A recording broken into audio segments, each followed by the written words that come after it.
Okay, and now we're going to talk about another crucial function, which is our linear function.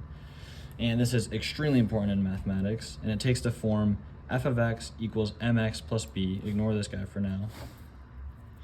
And this is where m and b are constants, and I want to introduce a new terminology. M is called a coefficient. And so what that means is that anytime a constant is multiplied by a variable, it is now called a coefficient. We could have introduced this before, but it's most prevalent when talking about functions.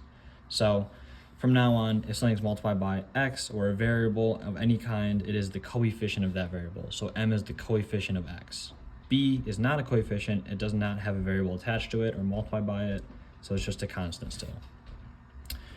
Now, a very important note like the last one, the independent variable, x in this case, has a maximum power of 1 and a minimum. And so we haven't talked about powers yet, but I want to go ahead and just give a little spiel on it because you don't have to know it yet. We haven't covered it in the class yet, but it's, just a good way to check if something's linear or if it's not, And so what a power tells you is this number right here is the notation for something being raised to a power. In this case, x is raised to the first power, or just 1. That means that you're going to multiply this many of whatever this is together.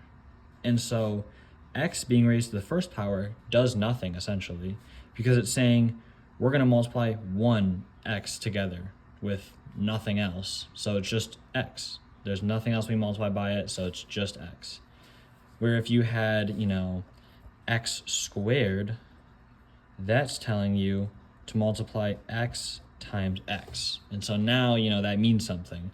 But anytime you have just an x, like technically these are both raised to the first power because they're just x's. And so I want to point that out, that this x has no power. And what that kind of means is it does is just a 1, and the 1 just tells you not to do anything. And so, I just want to point that out because it's technically important, but you don't need to know a lot about powers yet. Anyways, if you have any confusions about that, leave a comment and I should be able to answer it. But looking at the graph of this now, there's a few qualities that are very important. One is the y-intercept, and even though, we call this axis right now the f of x axis, it's the same thing. Y and f of x, again, are interchangeable. So the y-intercept literally means when our graph intercepts this axis, and it's going to be at b. So whatever b is, it's always going to be at b. And you can kind of see that because if you set, this axis also takes place at x equals 0. So the y-axis is the same thing as x equals 0. And so if you plugged in x equals 0 to our function, you would get this is 0 plus b, you just get f of x equals b, or f of 0 equals b. So our y-intercept happens at b right here, whatever value b is. And so you have an ordered pair 0, b at this point right here. Now, a couple other things. The slope. The slope is the rate, at which this is increasing or decreasing. So right now our graph is kind of just has a slope like this, I don't know what m is, so I just drew a graph, but it has a slope like this. If m was a larger number, our graph would be more like this. It would be pointing up more sharply. And if m is a really large number, it would point almost vertically. Not vertically because that would mean it's a constant, but almost vertically, meaning it's shooting up so fast because m is so large. Equally, if m is really, really small, like a small decimal, it would get close to horizontal because it's not changing by a lot. And so the slope of this is essentially just how rapidly it's changing as you go forward in the x direction. And that is m. So our slope is whatever m is. And so if m is 1,000,000, then this would look more like this, going, almost vertically because it's going so fast upwards. Because if you multiply, as soon as you go to x equals 1, you're multiplying 1 by 1,000,000, and you're all the way up here at 1. So the m is the slope. For this, we have a domain and range as well. The domain is going to be similar to our constant function. It's going to be negative infinity to infinity. Because just like the constant function, these two arrows indicate that this goes on forever in this direction and forever in this direction. So this can take any value of x I choose, and it will have a corresponding y value. So that means that all values of x are included, the domain again being all values of x that a function has. So it's a negative infinity to infinity. You can pick any x value anywhere and it will have a value for y. Now the range is actually going to be the same case, negative infinity to infinity. And the reason is because just like how it goes off in infinity this way and there's always going to be an x value, it still goes off in infinity the same direction and there's always going to be a y value for that. So it's always going to the right and up in this direction, which means there's always going to be an x value over here and a y value over here for it. And in this direction, it's always going to the left and down. So there's always going to be a value of y for the negative and a value of x for the negative side. And so the domain and range for a linear function is always negative. It's just everything. There's any value you can plug in for x and you'll always get a y value. And so it's, defined everywhere, you would say. Now, another thing I want to point out is I put quotes around linear here where I didn't put it around constant. And that's kind of a personal gripe. It's not super important, but I would feel bad if I didn't speak on it because I am, feel obligated to give you all the information I have. And it's not important. It really isn't. It's just being nitpicky. But a linear function would technically just be mx.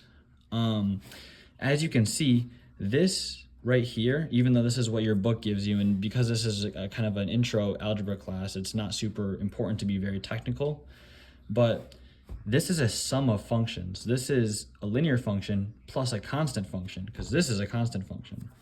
So technically, even though we call this a linear function, it really is kind of the addition of two separate functions. And that, again, that's not important. That will not mess you up at any point ever. It's not important to think about after you hear this in this video, but if you want to get really technical and you like math, then it's just kind of neat to kind of point that out. It's a semi-important fact for if you take math seriously in the future. Anyways, some examples to work through. We have f of x equals 2x plus 1. So we're just going to make kind of a table so that we can plot this, because I should have wrote it, but we want to plot these. So we'll say x, y, and we're limited to how far we can go. So we'll say x is 1. When you plug in 1 here, you get 2 times 1 is 2, plus 1, that'll give us 3. So that 1 will be at 3. Now let's go 2. 2 times 2 is 4, plus 1 is 5. So we'll do 2, and then 1, 2, 3, 4, 5. 2, 5, and it looks like we're going to be cut off there because we can't go any higher. But we can go -1, and I should have started maybe negative to make it look neater, but it doesn't matter. -1 times 2 is -2, plus 1 is -1, so we'll have a point at -1, -1. And then let's go -2 as well. We have -2 times 2 is -4, plus 1 is -3. So we'll have a -2, we'll have 1, 2, 3, -3. And although my dashes aren't perfect, if you graphed this, you should see a pretty straight line, assuming your graph is, symmetrical and all the spacings are correct. But you should be seeing a straight line, because that's what a linear function gives you, is a straight line. And so this is what this graph will look like. Next one, we have y equals x. Now this will be that anytime, and I just realized I wrote y. Again, doesn't matter. F of x, you could write f of x here and it's the same thing. Just want to point that out. But y equals x. For this one, x, y, well, y equals x, literally. So anytime you have x, you have y. So 0, 0, 1, 1, 2, 2, -1, -1. Very straightforward. So 1, 1, 0, 0, -1, -1, 2, 2, 2, 2. It's just going to be this straight line directly through the middle. And so in this case, m is equal to 1 and b is equal to 0. And I should have wrote up here, m is equal to 2 and b is equal to 1. And so if we plugged in x equals 0, we would have a intercept of 1, which you can kind of see it's right there. It's not, again, not perfect, but we did have an intercept of 1.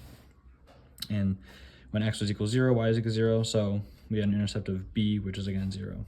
And then the last one, m is equal to 3, b is again equal to 0, so we should have a intercept that's at the origin here. but let's see if that's true. X, Y. If x is 0, then 0 times 3 is also 0. So yes, we have an intercept there. X is 1, then y is going to be 3, because 1 times 3 is 3. So 1, 3. Let's go -1. We'll get -3. And let's go 2, -2. 2 times 3 is 6. -2 times 3 is -6. So at 2, we'll see a 6. -2, we'll see 1, 2, 3, 4, 5, 6. And again, this is not a greatest drawing ever, but assuming you're using like graph paper or something, or even graphing software, you should have a straight line, and you know this should go off straight. But again, you get the point. So those are two very important functions that you should know how to work with, how to graph, and how to take things from the graph and use them to analyze whatever problem you're doing. And so if you found this helpful, you should like and subscribe, and leave a comment if you had any questions.